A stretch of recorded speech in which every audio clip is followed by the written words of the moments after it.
Bapa, Engkau tahu hati kami.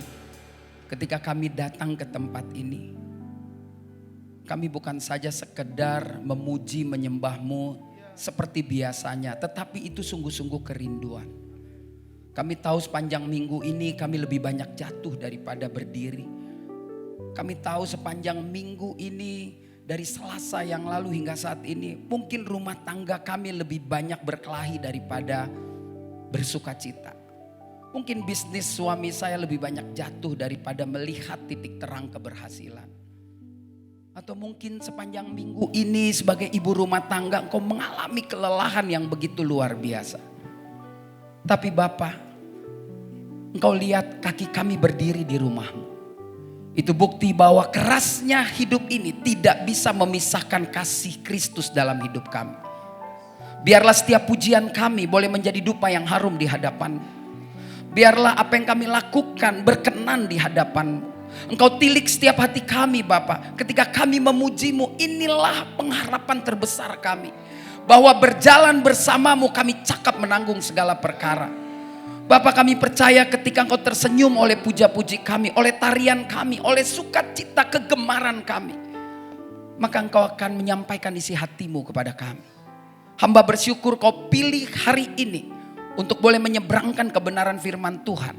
Biarlah setiap perkataan hamba-Mu Engkau yang mengubahnya menjadi kebenaran firman Tuhan.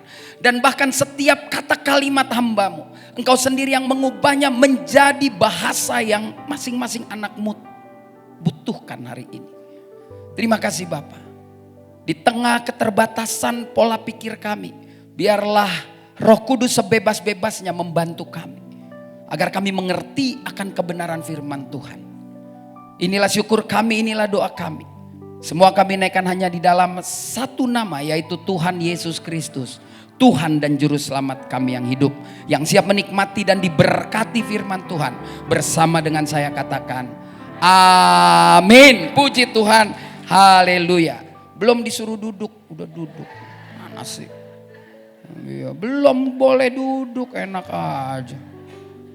Kan ini artisnya belum pada kembali ke tempatnya yang benar, ya kan. Nah, bilang kiri kanan saudara, bilang begini, kamu hebat, bilang. Puji Tuhan ya. Orang-orang hebat silakan duduk. Senang kembali jumpa saudara setelah COVID berlalu. Kayaknya setahun setengah yang lalu saya kesini. Tanya aja sama wartawan ini, pasti tahu ya. Puji Tuhan, terima kasih Bu Eli, terima kasih Bunda dan timnya. Saya juga surprise, ada sahabat saya ini orang Kamboja, Ibu Ira datang. Jadi saya bersuka cita. Saudaraku, hari-hari ini kita lihat ada fenomena itu atau fakta bahwa orang itu senang sekali berpindah-pindah, migrasi. Tentu di dalam konteks Kristen saya ingin mengatakan berpindah-pindah gereja, berpindah-pindah tempat persekutuan, berpindah-pindah tempat di mana yang dia merasa nyaman, di mana dia nggak suka digebukin firman Tuhan. Yang penting saya datang dan saya happy karena saya mau cari Tuhan happy-happy sampai akhirnya lupa dia harus bertumbuh di dalam Tuhan. Bertumbuh hari-hari ini terjadi di mana-mana. Jakarta, Surabaya, Semarang, Medan, mungkin Ujung Pandang. Bertumbuh, gereja ada di mana-mana saudara. Persekutuan doa lahir di mana-mana. Itu namanya bertumbuh. Tapi berbuah belum tentu. Ya kan? Ibu ini tiap Selasa datang ke sini. Kalau pujian nangis. Tapi pulang tetap gak ngampunin mertuanya loh. Jadi gak berbuah. Cuma rame-ramein tempat doang. Sama cipika-cipiki, foto, posting, selesai. Ya, besok nggak suka di sini, pindah aja cari tempat yang paling enak. Makanya saya tertarik sampai semalam saya renung-renungkan sehingga baru pagi ini saya kasih file. Saya memilih tema hari ini kebaikan hati meninggalkan jejak. Jadi kalau saudara keluar dari victory misalkan, tetap saudara harus meninggalkan jejak yang baik. Kalau saudara tinggalkan Surabaya, pindah ke kota yang lain. Orang harus bicara tentang saudara yang baik. Kalau saudara pindah gereja dari gereja A ke gereja B, orang harus tahu bahwa saudara pindah meninggalkan jejak yang baik. Kalau kita mati, orang akan cerita yang baik. Betul nggak? Kita mati orang bilang enggak dari tahun lalu aja. Waktu COVID mestinya dia mati tuh. Jahat tuh orang. Ada di gereja, dendamnya 7 turunan. Bisa ya muji Tuhan, nangis lagi. Ngomong aja pengampunan. Padahal lebih jahat dari genderuwo nih orang. Ya saudara, ini benar. Makanya mari kita baca, dilandasi dasar firman Tuhan ini. Kita mau baca sama-sama suara yang keras. Supaya orang yang nonton YouTube tahu ada orang di sini saudara. Saya bukan lagi di studio ya, yang keras-keras. Dengan perasaan dendam juga boleh. Perasaan tertekan di rumah boleh ya. 1, 2, 3. Janganlah kita jemu-jemu berbuat baik, koma. Jangan kita jemu-jemu. Jemu itu artinya capek, lelah. Saya umur mau 60, ada lagu dulu. Ku jemu dengan hidupku. Ya yang tua pasti tahu. Ini saya memang tua semua sih kelihatannya. Dikatakan gini, jangan bosan-bosan melakukan kebaikan. Kebaikan di sini harus didasari oleh firman Tuhan. Ingat, orang di luar Kristen juga banyak yang baik. Tapi gak ada makan siang gratis Bapak Ibu. Tapi kalau di Kristen, baik itu berarti hilang. Melakukan kebaikan tidak boleh dihitung-hitung lagi. Melakukan kebaikan itu ridho, rela. Ya kita lanjut, 1, 2, 3. Karena apabila sudah datang waktunya kita akan menuai. Ini perlu dibetulkan pola pikirnya. Jangan berpikir melakukan yang baik supaya kita nanti menuai yang baik. Kita melakukan yang baik karena kita sudah mengalami Tuhan di dalam hidup kita. Kalau saudara memberikan persembahan karena saudara sudah lebih dulu dapat duit kan dari Tuhan. Gak mungkin saudara memberi kalau saudara gak punya apa-apa. Apapun berapapun besar nilainya. Tetapi kalau ada kalimat pada waktunya akan menuai, itu urusan Tuhan. Jadi datang ke sini jangan harap minta kebaikan Tuhan. Karena saudara datang ke sini sudah mengalami kebaikan Tuhan. Jadi kalau saudara pulang nanti terus tiba-tiba ada kebaikan lagi, itu urusan Tuhan. Yang penting datang ibadah, melakukan kebaikan karena kita sudah mengalami kebaikan Tuhan. Memberi karena Tuhan sudah memberi. Kalau ini dasarnya sudah benar, maka pasti kita meninggalkan jejak-jejak yang baik. Lanjut, jika kita tidak menjadi lemah. Inilah yang saya katakan, banyak orang Kristen kecewa di persekutuan doa, kecewa di gereja, kecewa di kumpulan orang Kristen. Karena dia berharap ada kebaikan tambahan dari Tuhan. Dan saya percaya akan ada selalu tambahan. Tetapi kita gak pernah sabar. Dan akhirnya kita bilang, bosen ke Victory. Begini-begini doang. Masalah saya juga gak selesai. Pindah dengan marah-marah. Maka jejakmu menjadi jejak yang busuk. Iya kan? Betul ya? Jadi sabar aja. Karena waktu Tuhan pasti yang terbaik. Jangan menjadi lemah. Jangan paksa Tuhan dengan waktu kita. Laki saya gak berubah-berubah. Ya biarin aja, itu urusan dia. Urusan kita adalah kita tetap melakukan kebaikan dengan tidak jemu-jemu. Dasarnya firman Tuhan. Jadi tema kita akan menjawab tindakan apa yang harus kita perlihatkan agar kebaikan hati yang kita miliki dapat dirasakan oleh banyak orang. Saudara kan ibadah hari ini, betul ya? Jangan saudara pulang, tetangga saudara bilang, itu kalau hari Selasa kebaktiannya luar biasa loh. Tapi kejamnya minta ampun. Sama tetangga gak pernah akrab. Tetangga beli mobil aja sibuk cari tahu. Padahal gak kerja tuh, bisa ganti mobil. Makanya lilin habis. Babi ngepet kali lakinya tuh. Istrinya jaga lilin aja kerjanya tuh. Enggak gitu orang Kristen. Ya. Mari kita lihat yang pertama. Karena waktu kita terbatas, yuk. Baca, saya mau kita semua baca. Ya, karena saya curiga nih gak semua orang baca Alkitab tiap hari. Curiga aja, curiga kan belum boleh dibawa ke pengadilan. Ya kan? Yuk kita baca. 1, 2, 3. Sabarlah kamu seorang. Sabar. So ini orang Batak nih lebih berat latihannya dibanding orang Jawa. Orang Batak soalnya menyatakan cinta aja kayak berkelahi ya kan. Ketemu, apa kabar? I love you. Ada persoalan. Nah itu orang Batak ya kan. Kalau orang Jawa mungkin muter sana, muter sini, muter sana. Ya akhirnya ujungnya dua-duanya ketipu gitu saudara ya. Cuma beda kemasan ya, tipuannya sama. Ya, sabarlah kamu seorang terhadap yang lain. Lanjut. Dan ampunilah seorang akan yang lain apabila yang seorang menaruh dendam terhadap yang lain. sama seperti Tuhan telah mengampuni kamu, kamu perbuatlah juga demikian. Saudara, saya mau pakai bahasa yang lebih gampang, bahasa Jakarta mungkin ya. Sekali saya kalau khotbah suka terlepas lu gua, jadi jangan bilang saya nggak sopan. Saya coba pakai bahasa yang hari-hari ini Jakarta. Saya kasih tahu ya, gitu kan begini nih kalau Paulus. Gue kasih tahu sama lu. Lu tuh mesti sabar hadapi suami lu. Lu sabar sama mertua lu yang dendam sama lu. Kenapa? Lu lihat dong Tuhan bilang, dia udah ngampuni kamu. Berarti di sini terlalu jahat kita kalau tidak mengampuni orang. Apa hak kita tidak mengampuni seseorang sementara Tuhan mengampuni kita tanpa syarat? Lihat kiri kanan saudara. Colek aja bilang, ampunin dong. Jangan Yesus manise, ale sayang, beta sayang, manise. Ngomong doang.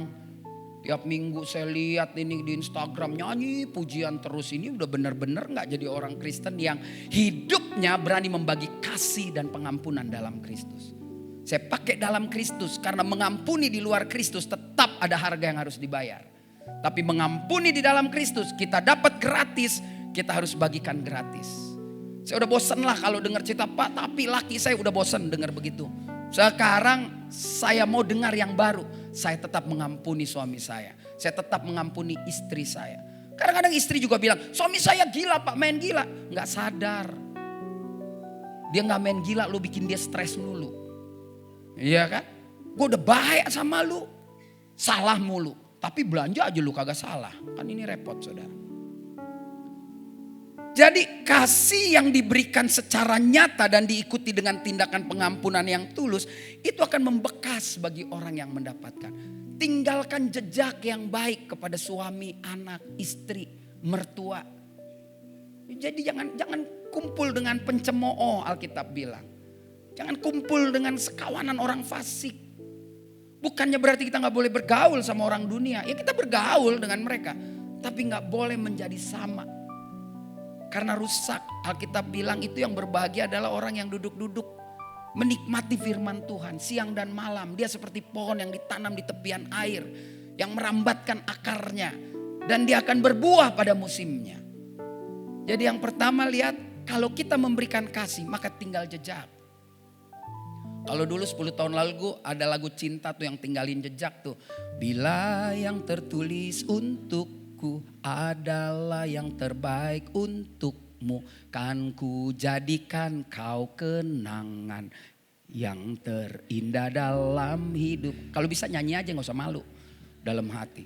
Perhatikan nih. Namun takkan mudah bagiku meninggalkan jejak hidupku.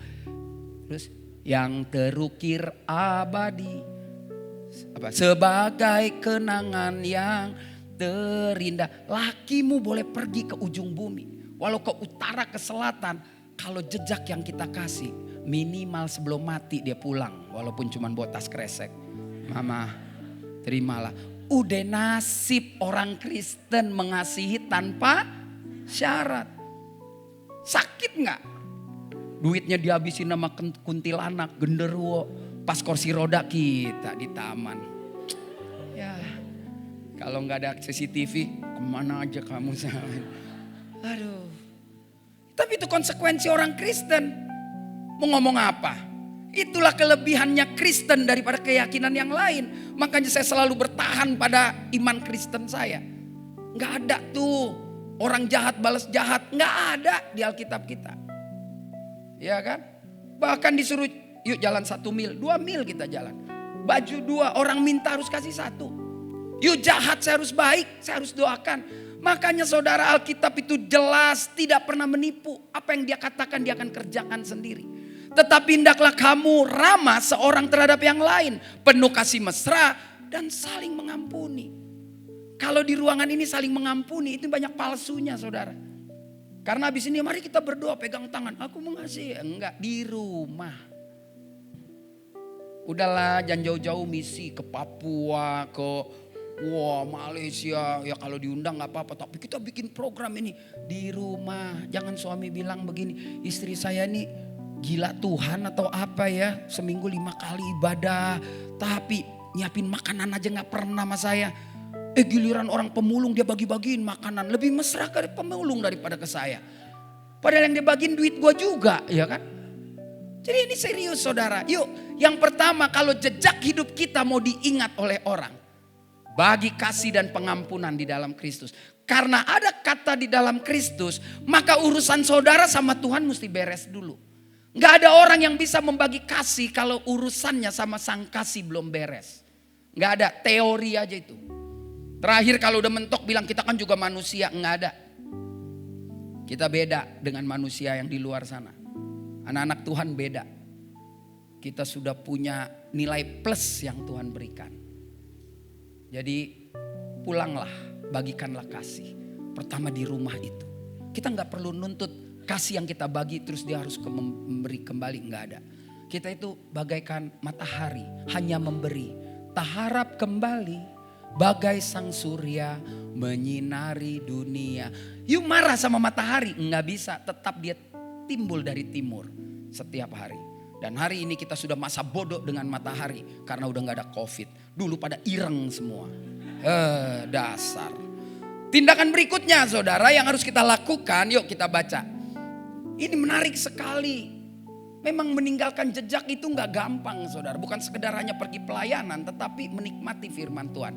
Pelan-pelan ya ibu-ibu bacanya ya. 1, 2, 3. Bersukacitalah senantiasa dalam Tuhan. Sekali lagi kukatakan kekuatan orang Kristen menurut yang saya yakini. Yang pertama dia hidup dalam sukacita. Yang kedua dia hidup dalam pengharapan. Karena kalau gak punya harapan mati aja bunuh diri. Mau ngapain ibu bapak di sini kalau nggak punya harapan? Mati aja, karena orang yang nggak punya harapan hidupnya nyusahin orang, pinjem duit, tipu orang, itu orang nggak punya harapan. Tapi kalau punya harapan dia akan tersungkur, dia akan selalu seperti lagu tadi terhubung dengan Tuhan. Nangis di kamar aja udah, gak usah nangis ketemu. Bu Eli, persoalannya ya lah. Bu Eli gak mau komplain aja, kayak 10 tahun dia udah bosen lihat lo. Itu terus soalnya persoalannya. Doain ya supaya lakinya pulang. Minggu depan lagi doain ya supaya lakinya pulang. Lu doa sendiri. Emangnya gue dukun doain lu. Karena Alkitab bilang kamu akan terima kuasa kalau Roh Kudus turun atas kamu. Kamu menjadi saksiku. Kuasa itu dinamis, dinamit, meledak-ledak.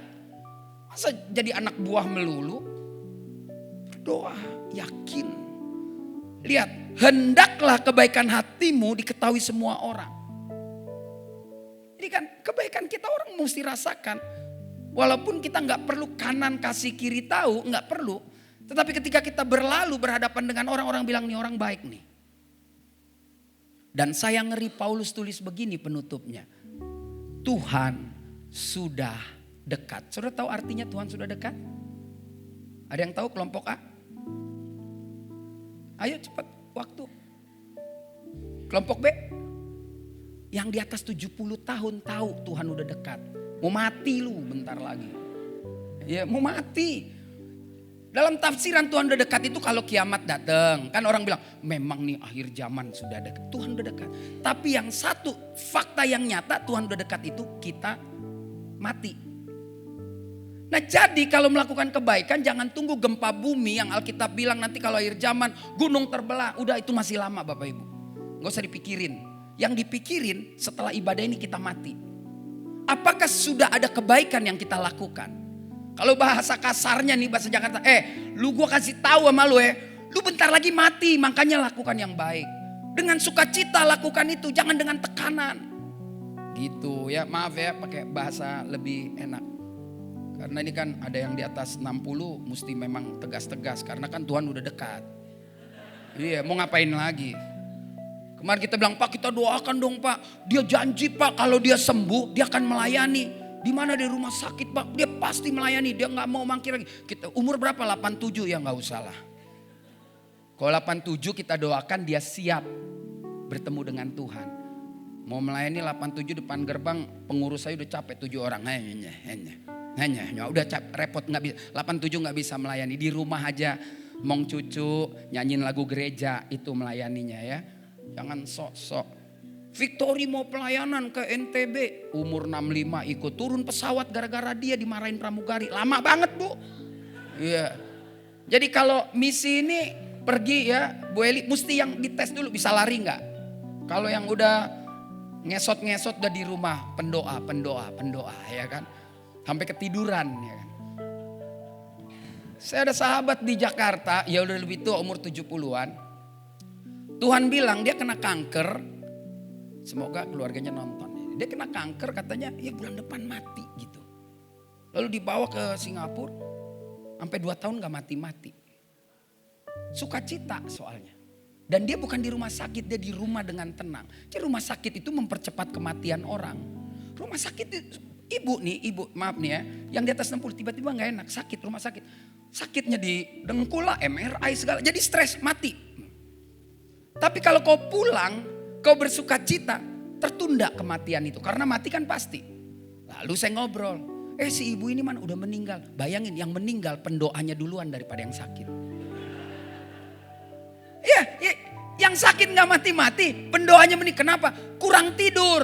Doa terus jam 1, penyembahan. Yang sakit tidur enak pakai AC. Dia bangun jam 5 makan jus alpukat. Yang pendoa lupa. Dia bilang kita kan laskar Kristus Pak. Mati duluan. Syukur dia melakukan kebaikan berdoa. Tapi mati duluan. Jadi manusia itu perlu istirahat juga. Ya kan. Kemarin juga ada orang meninggal. Kita gak perlu ke dokter. Mati saudara ya. Mati itu ada 2 penyebab. Satu waktunya Tuhan. Satu kita sendiri yang lakukan. Jadi gak semua orang mati karena Tuhan loh. Ya kalau dia kerjanya mabok terus ya matilah. Tuhan bilang Ibu Ira umurnya 70. Dia gak akan mati sebelum 70. Kalau dia tetap melakukan apa yang Tuhan mau. Betul gak? Tapi kalau dia nongkrong di pinggir rel kereta. Ya matilah ketabrak. Makanya kita harus jaga diri. Alkitab bilang kerjakan keselamatan. Terus bergantung sama Tuhan. Dan kunci yang kedua bersukacita berarti hidup itu harus terus bersukacita dan jadi penghibur di kala orang mengalami kedukaan. Duka cita memang selalu konotasinya mati, tapi enggak. Kalau ibu uangnya dicuri orang 2 miliar dan uangnya cuma 2 miliarnya, kau sedang berduka namanya. Jadi duka cita itu ya Victory kan terkenal dengan lakinya pada terbang merayap. Ya kau bersuka cita aja. Ya Victory kan 4 kota orang udah tahu semua. Yang pulih ada nggak datang lagi. Ya kan mungkin. Tetapi lihat kita kan disakiti, kita dilukai. Ya sukacita aja. Saling menghibur satu sama lain. Sesama sependeritaan ya udah, apalagi lihat-lihatan aja ngopi ketawa ya udah. Lu kalau laki lu pulang apa? Ya gue sih baik. Kok gue sih amit-amit. Kalau nggak ada hukum gue udah matiin. Nggak bisa. Nggak bakal bisa. Kita galak dia nggak bakal balik. Kita baik aja lama baliknya, saudara.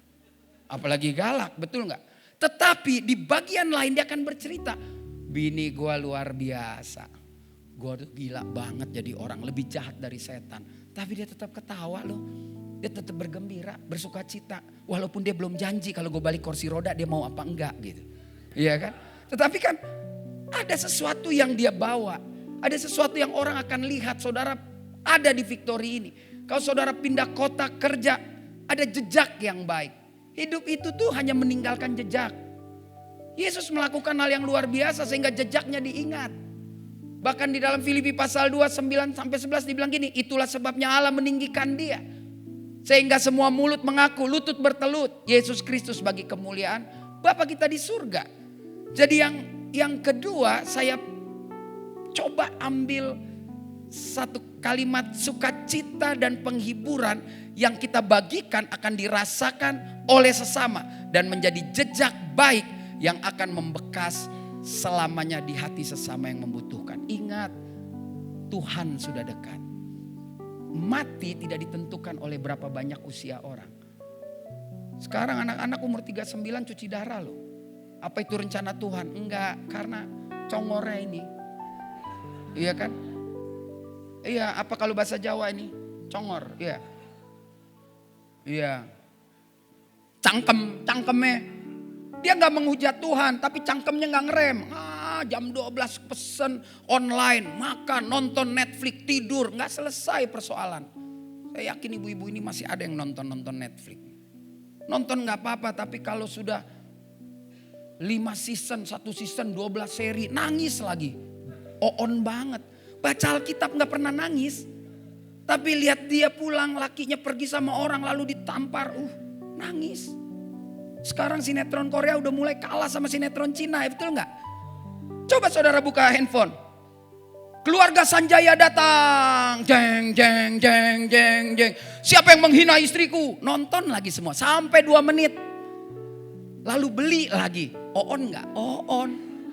Ya kalau cuman dia kasih iklan 2 menit nonton gak apa? Dia beli loh 6.500. Terus dia sambung lagi. 1 minggu 50.000 dan hari Minggu berjumpa dengan Tuhan menyembah cuma kasih 10.000. Untuk keluarga Sanjaya, penguasa Chiang Mai Chai, ya kan? Anda kasih 50.000 seminggu buat Tuhan yang nanti lo minta tolong 10.000. Saya nggak suruh saudara kasih kolekte gede. Saya nggak suruh saudara kasih kolekte itu namanya investasi, bukan. Malu-malu dikit nape sama Tuhan. Iya kan? Jadi yang kedua, hidup dalam sukacita serta menghibur yang berduka cita.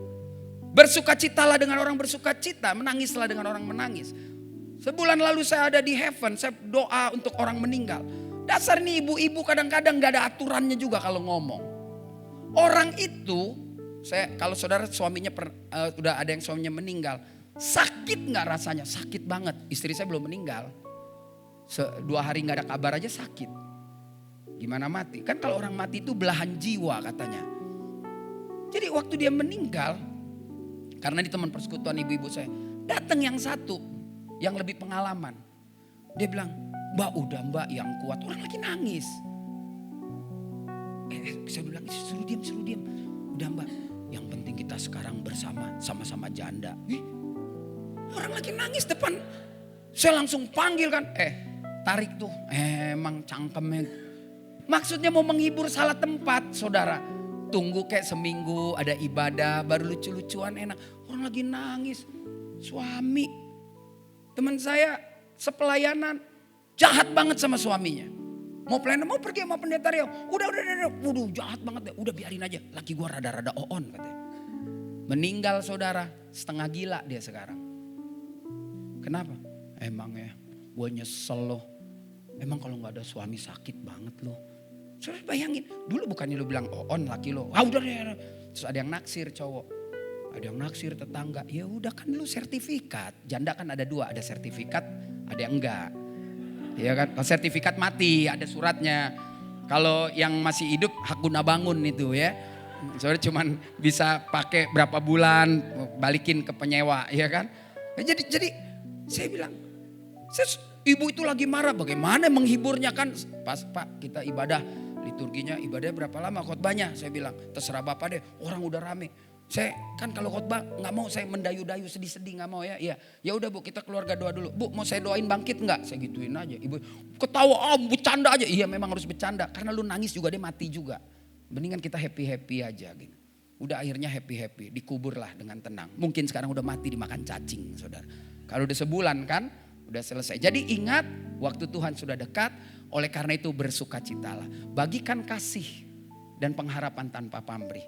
Hidup penuh dengan sukacita. Gembira Bu, ke gereja jangan nangis-nangis Bu. Ke gereja tuh gembira, sukacita. Dan pulang sukacita kita dirasakan orang yang kita lewati nih di toko-toko ini. Oh kalau hari Selasa emang ada gerombolan apa sih itu, gembiraan. Ya, tapi jangan lewat, gak tahu deh di tengah masih ada departemen store gak? Ada, masih ada gak tuh? Ya, saya soalnya masuk dari sini. Jangan lewat situ Bu, dari sini aja. Karena mereka juga bilang, rame sih dia tapi gak ada yang beli lipstik. Nah gak enak nanti ya kan. Jadi itu penting buat kita. Saudara bagi sukacita. Yang ketiga, tenang. Sebentar lagi habis. Pembagian nasi kotak. Kalau ada konsumsi ya? Ada Bu. Soalnya kalau saya kelamaan takut minyak keras. Ya, dagingnya juga keras. Tapi kalau lihat dari umur jangan makan inilah, rendang lah. Takut gigi pada copot. Bubur aja bubur, semua bubur ya. Saya bingung Victory setelah COVID kok. Ini sih yang Tuhan sudah dekat semua pesertanya. Yuk kita baca. Nah ini pelan-pelan ya Bu. Supaya enak. 1, 2, 3. Sedang seorang hamba Tuhan tidak boleh ampun gak orang Kristen? Ampun saudara. Lanjut, tetapi harus ramah terhadap semua orang. Ia harus cakap mengajar dan sabar. Tahan, ada kata mengajar. Ternyata orang Kristen itu semua harus mengajar. Kristen yang bagaimana?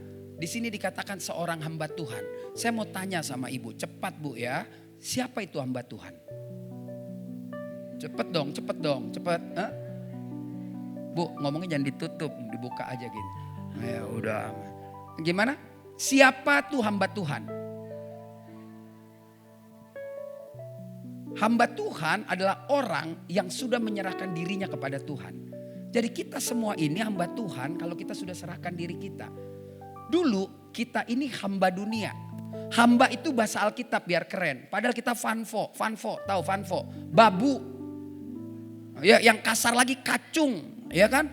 Yang kasar lagi budak nggak ada harganya. Jadi kalau budak jam 2 pagi dibangunin, disuruh cuci mobil harus mau. Cuman nih zaman modern gini, yuk bangunin asisten rumah tangga jam 2, dia resign lo langsung. Kita yang bingung. Kalau kita tampar HAM, asisten namanya aja gak boleh bilang lagi pembantu, asisten rumah tangga. Handphonenya tapi 3, sambil nyetrika Korea nyala. Gitu angus trikanya yang disalahin. Ya kan? Lihat, kita ini hamba Tuhan. Pendeta belum tentu hamba Tuhan. Pendeta itu jabatan gerejawi. Biar saudara mesti tahu hari ini. Dia pendeta karena dia diangkat sama satu gereja jadi pendeta. Biar tahu. Dia dosen. Karena dia rajin belajar, dia pinter. Menjadi hamba Tuhan gak perlu pinter. Perlu ambil keputusan menerima Yesus sebagai Tuhan dan Juru Selamat. Begitu kita ambil keputusan, maka kita bukan lagi jadi fanfonya dunia, kita jadi fanfonya Yesus. Yesus bayar berapa juta buat saudara? No, dikatakan bukan dengan barang fana kau membayar dosaku, tapi dengan tubuh dan darah. Jadi hari ini saudara dan saya kalau ngaku hamba Tuhan, kita pembantunya Tuhan. Dan kita harus lakukan apa mau bos kita. Bos kita mau kita bersuka cita. Bos kita mau kita membagi kasih. Dan bos kita mau kita mengajar. Waduh pak, otak udah tua, lemot pak. Gak bisa jadi dosen. Siapa yang suruh kuliah? Gak ada yang suruh. Mengajar bukan berarti teori-teori seperti kita dapat di bangku kuliah. Mengajar berarti kita menceritakan tentang Tuhan dalam hidup kita. Alkitab bilang kamulah surat terbuka yang dibaca semua orang. Kamu adalah gambaran Kristus. Jadi orang kalau lihat hidup bapak ibu, dia orang lihat Kristus. Itu namanya mengajar. Itu namanya kita memperlihatkan bahwa saya yang dulu budak dunia pulang malam main judi, mabok. Sekarang saya kalau pulang malam habis doa malam, tidur cepat, bangun pagi baca Alkitab. Itu kita sedang mengajar orang di sekitar kita. Jadi gak perlu teori. Dalam bahasa Ibrani itu urusan dosen-dosen lah sama YouTuber-YouTuber. Urusan kita mengajar bahwa hidup saya berubah. Hidupku bukan aku lagi tapi Kristus yang hidup dalamku.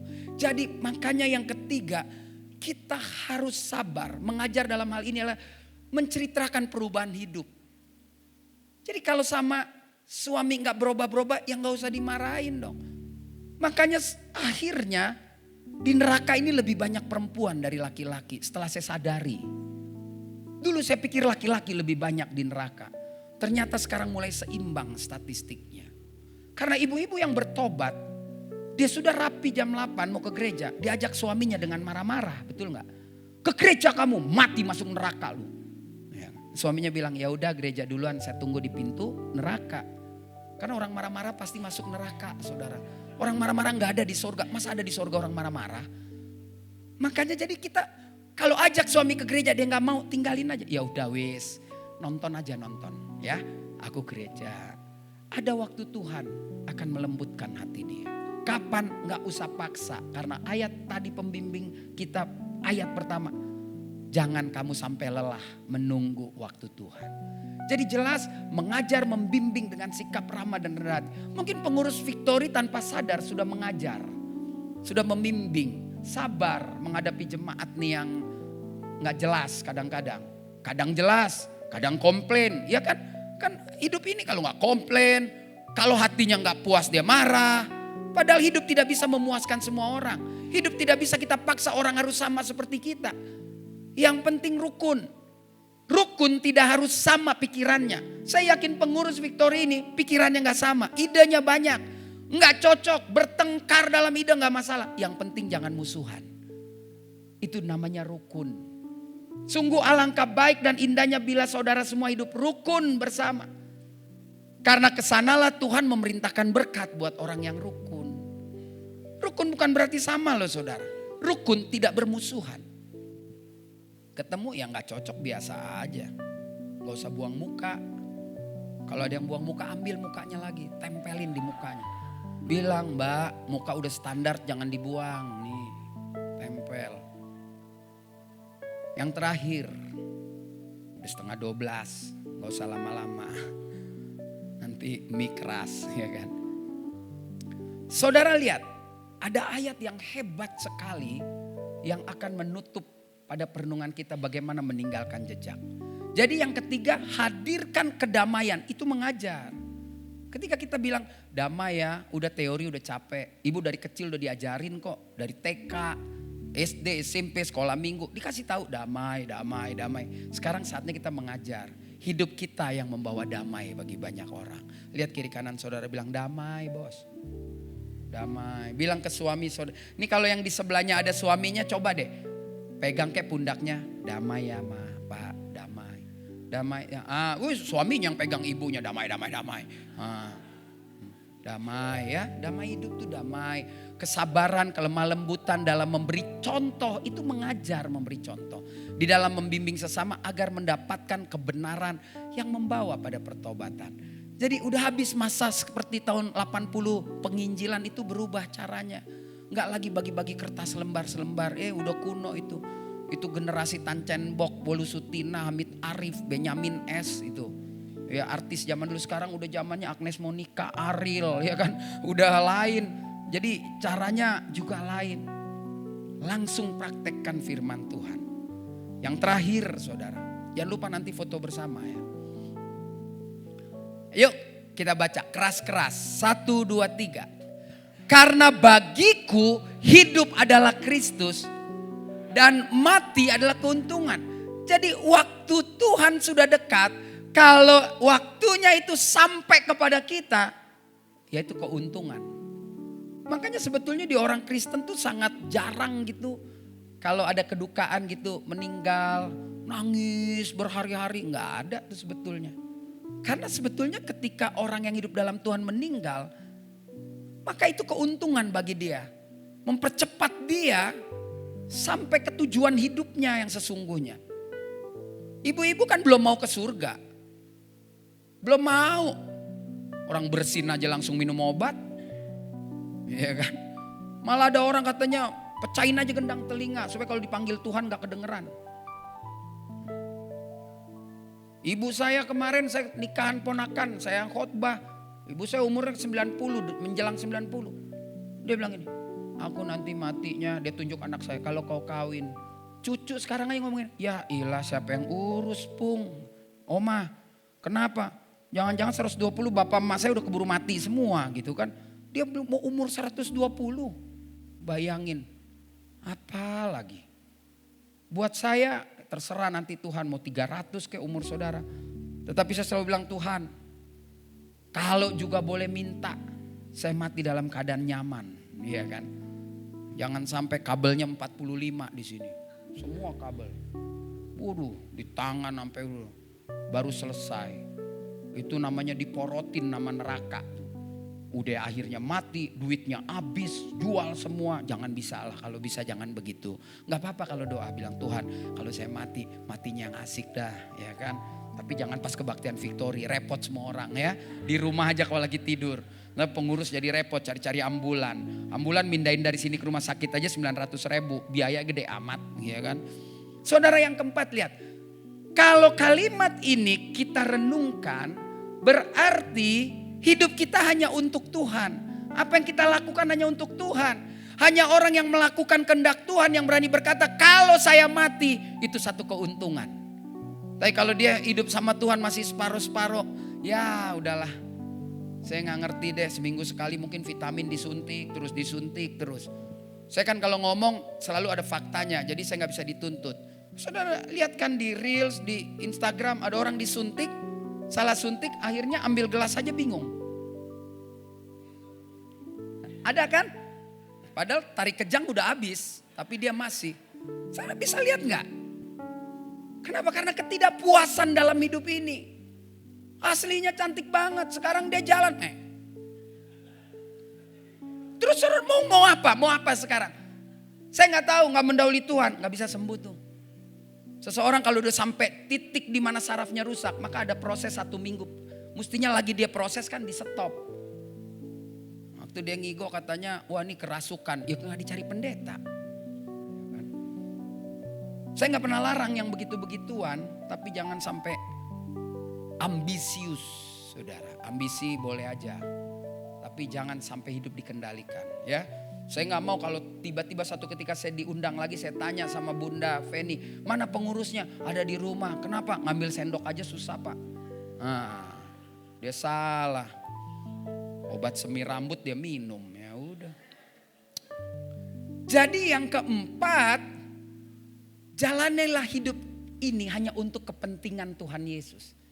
Jadi kalau saudara datang ke sini untuk menyenangkan Tuhan, saudara jadi ibu rumah tangga untuk kepentingan Tuhan.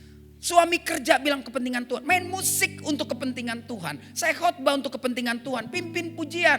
Singers untuk kepentingan Tuhan. Maka waktu kita tahu waktu Tuhan datang, kita gak pernah takut lagi. Saya juga takut, masih ada rasa takut saudara.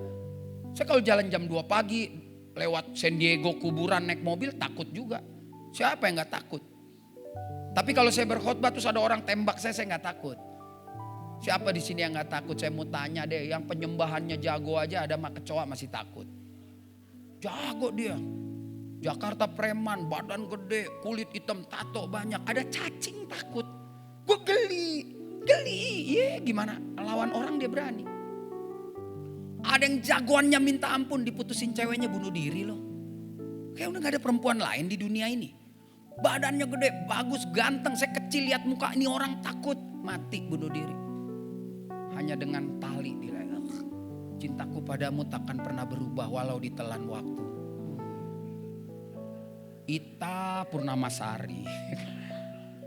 Pasal 3 ayat 2 ya kan. Kalau anak-anak sekarang nih gak tangguh. Ya kan. Baru dibohongin aja bisa tetap bertahan. Dia bisa tanya ini cinta atau bodoh ya. Mati-matian aku mencintai dia. Aduh, generasi umur saya 69 Bapak Ibu. 59 Bapak Ibu. Coba lihat ibu-ibu yang umurnya saya. Kalau suami ngaur-ngaur, betul gak Bu? Ngaur-ngaur nih suami ibu nih biar langsung nyanyi apa ya? Pulangkan saja aku pada ibuku atau ayahku. Iya enggak? Enggak berani Bapak. Karena ayah ibunya juga cerai. Bayangin, pulangkan saja aku pada ibuku di Surabaya atau ayahku di Semarang. Sama-sama rusak memang udah. Jadi emang udah dari sononya rusak. Kau anak sekarang, ayo kita prihatin juga ya ibu-ibu ya. Mana anak kita yang umur 25 ke bawah. Memang dia generasi stroberi. Digigit hancur, manis. Mangga, kelihatan gede. Dibuka, manis. Makanya gak heran anak-anak sekarang gampang banget jalannya membal. Membal anak sekarang cocok dikit-dikit. Apa kabar? Masuk gereja lagi. Semoga di Victory gak boleh pemimpin pujian, singer yang begitu-begitu Bu. Gak ada tempat. Haleluya, kau ada dalam hatiku. Gereja-gereja yang bodoh kasih kesempatan mereka melayani, dia bilang kapan lagi? Dia kan biar jiwanya rusak udah semua. Rusak. Terus anak kita yang cowok bilang, gak apa-apa lagi Ma, yuk sama-sama. Takkan patah semangatku, takkan hilang kekuatanku. Udah sakit semua. Makanya saya bilang gereja sekarang bertumbuh, tapi gak berbuah. Sakit semua. Ada pembenaran yang sudah gak benar sama firman Tuhan. Itu sakit yang paling sulit sembuh. Kalau suami saudara pemabok, kalau kumat dia paling mabok lagi. Nah kalau suami saudara mantan begitu dia kumat dia balik ke kumpulan. Apa kabar bro? Gila lu ya. Saya bingung loh. Dia pimpin pujian, harusnya kan dia bilang begini. Dia bilang, misalkan bilang, dia balik badan gitu. Ku kan bersuka, kan begitu. Ini enggak, ku kan bersuka.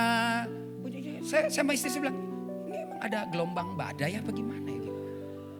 Kita tegur gembala, dia bilang, udah bro, udah bagus dia mau. Kapan lagi kasih kesempatan? Ya udah sakit semuanya udah sakit. Saudara.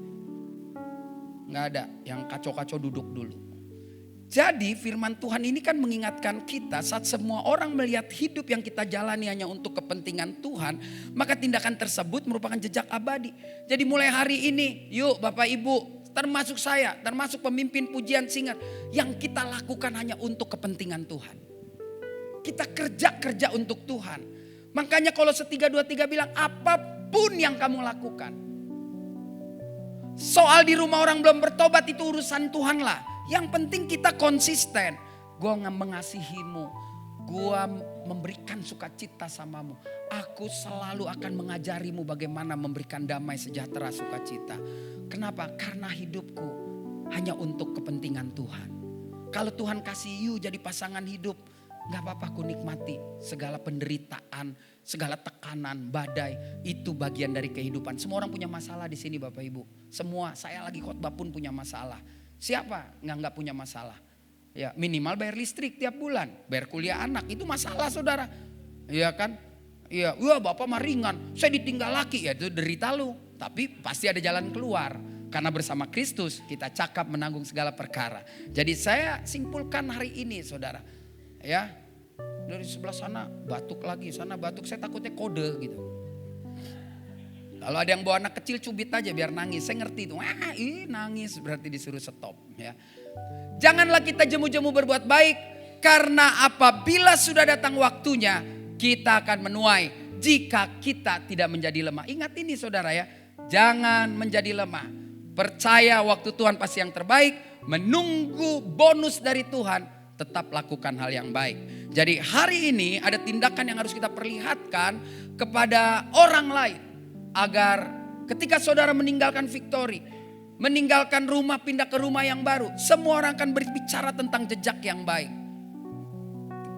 Bahkan ketika meninggalkan dunia ini, orang akan bilang, ibu itu baik sekali, bapak itu baik sekali. 2 hari di rumah duka, orang ramai terus. Dikubur aja orang nangis, kenapa cepet banget sih dikubur, tambah sehari lagi deh. Kenapa bu tambah sehari? Berarti kan makan gratis, ada makan lagi. Orang ke rumah duka pulang banyak yang mati bu. Kalau 3 hari, kenapa? Karena dia sibuk makan kuaci, kacang, pulang bungkus kue lapis. Penjahat juga di rumah duka. Ya, ada ya, di Surabaya nggak ada, Jakarta bu. Sini mah nggak ada yang ngaku lah ya kan. Jadi ada 4 bagian penting, membagi kasih dan pengampunan, hidup dalam sukacita serta menghibur, mengajar dan membimbing, jalani hidup hanya untuk kepentingan Tuhan. Saya percaya 4 hal ini yuk coba kita renungkan dan bawa dalam kehidupan sehari-hari. Saya sebetulnya mau mengudahkan khotbah ini. Udah 4 poin, tapi saya dipaksa ulang lagi karena pemusik tidak naik. Dia senang saya ngobrol terus sampai siang. Pemusik, singer WL. Kalau Brur ini yang udah bawa pujian luar biasa emang. Luar biasa ya kan. Jadi biarlah ini menjadi sesuatu yang bisa saudara bawa pulang. Foto taruh di story saudara. Sampai jumpa lagi kalau Bunda Feni undang saya ya kan. Mungkin 2 tahun lagi nanti kalau saya kesini saya tanya Bu Eli siapa aja yang udah meninggal. Oh belum, masih komplit. Kalau udah tua itu reuni ketemunya gitu. Si ini mana gitu kan. Pas tinggal kita berdua ya. Tapi saya percaya Victory diberkati Tuhan. Kalau Tuhan yang membuka PD ini maka tidak ada yang bisa menutup. Silih berganti jemaat itu soal biasa. Tapi kalau kau pindah dari sini usahakan dan harus meninggalkan jejak yang baik. Saudara ambil waktu kita 2 menit aja. Kalau kau gak keberatan kita sama-sama tunduk kepala tutup mata kita berdoa. Tuhan Yesus yang baik. Kami responi firman Tuhan dengan mengambil komitmen bahwa kami mau terus terhubung dengan Engkau. Kami mau melekat, menyatu, melebur dengan firman-Mu. Sehingga ketika kami lakukan itu maka kami tahu. Kemanapun kami pergi kami akan meninggalkan jejak yang baik. Karena kami adalah anak-anak Kristus. Kami anak-anak Tuhan yang selalu terhubung. Ada koneksi yang tidak pernah terputus. Saudara, hari ini Tuhan ingatkan kita. Mari tinggalkan jejak yang baik. Dengan cara bagilah kasih dan pengampunan dalam hidupmu. Apapun persoalanmu hari ini. Kau gak bisa lagi berdalih, berargumentasi dengan Tuhan. Karena Tuhan lebih dahulu mengampuni kita. Jadi gak ada alasan kita untuk tidak mengampuni. Kalau itu doamu, kau boleh taruh tangan kananmu di dada, kau berdoa. Katakan, Tuhan, mungkin terlintas sekarang di pikiranmu. Karena Tuhan ingatkan, sebut dia dalam doamu. Ampuni dia. Yang penting perkara saya selesai. Kalau dia belum selesai, itu urusan dia sama Tuhan. Tetapi lepaskanlah pengampunan. Bagikan kasih.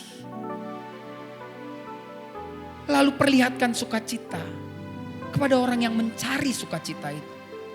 Orang-orang yang kehilangan suka, maka dia menjadi duka. Kita ada sebagai gambaran Kristus yang adalah sumber sukacita. Kalau kau siap dipakai Tuhan untuk menjadi sumber sukacita, sehingga itu menjadi jejakmu, kau boleh taruh tangan kananmu di dada, kau berdoa. Katakan, Tuhan, kuatkan aku, mampukan aku. Dalam segala keadaan tetap memperlihatkan kebergantungan sama Tuhan, terhubung sama Tuhan. Ada sukacita yang orang rasakan ketika aku ada. Mungkin aku gak punya uang, mungkin aku sederhana, tapi orang tahu bahwa ada Tuhan dalam hidup kami. Saudara, hari ini Tuhan mau kita menjadi contoh. Kita mengajar bukan dengan teori lagi, tapi kita memberikan, memperlihatkan kepada dunia bahwa kedamaian, kesabaran, kelemah lembutan ada dalam hidup kita. Itulah jejak yang luar biasa. Orang gak bisa lagi menjatuhkan kita. Kalau kita ada hidup dalam kasih pengampunan. Kita hidup dalam sukacita. Terlebih-lebih kita ramah seorang terhadap yang lain. Kalau itu yang kau rindukan, kau boleh taruh tangan kananmu di dada, kau berdoa. Katakan, Tuhan, aku mau pakai aku untuk mengajar, membimbing lewat hidupku. Dengan sikap ramah, rendah hati dalam kasih Kristus. Dan pada akhirnya beranilah berkata, bagiku hidup adalah Kristus dan mati adalah keuntungan. Kalau kau berani katakan itu, maka kau siap menjalani hidup hanya untuk kepentingan Tuhan Yesus. Dan kalau kau siap, kau boleh taruh tangan kananmu di dada. Mungkin kau boleh berkata, Tuhan, apapun yang akan aku perbuat dengan segenap hatiku. Untuk menyenangkan-Mu, bukan menyenangkan diriku atau manusia lain. Terima kasih Bapak. Kau lihat setiap tangan-tangan yang terletak di dada. Hamba berdoa dalam nama Tuhan Yesus. Janji kami materaikan Tuhan. Ya dan amin. Kami mau pulang. Kami mau keluar dari rumah-Mu. Dengan meninggalkan jejak. Setiap orang yang melihat jejak-jejak kami. Boleh berjumpa dengan Tuhan. Amen. Terima kasih Tuhan. Kami siap. Kami siap kau pakai. Dan kami siap untuk selalu terhubung dengan-Mu. Beri tepuk tangan yang meriah buat Tuhan.